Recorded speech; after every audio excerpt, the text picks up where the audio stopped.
એપ્રિલના અંતથી મેની શરૂઆતના દિવસોમાં રાજ્યમાં કમોસમી વરસાદની આગાહી, આંધી વંટોળ સાથે કેટલાક વિસ્તારોમાં માવઠાનું અંબાલાલભાઈ પટેલે વ્યક્ત કર્યું અનુમાન।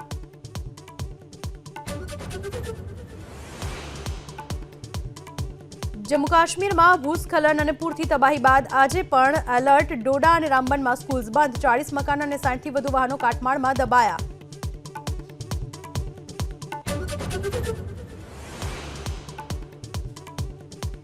સોનાની ચમક થઈ વધુ મોંઘી, પ્રતિ 10 ગ્રામ સોનાનો ભાવ 1 લાખ રૂપિયાને પાર થઈ ફરી 99,950 રૂપિયા। ડોલર નબળો પડવો અને ટેરિફ વોરના કારણે હજુ ભાવ વધવાની શક્યતા।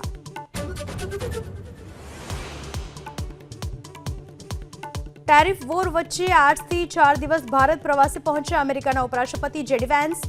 દિલ્હીમાં કરાયું ભવ્ય સ્વાગત, સાંજે પીએમ મોદી સાથે મહત્વના મુદ્દાઓ પર ચર્ચા।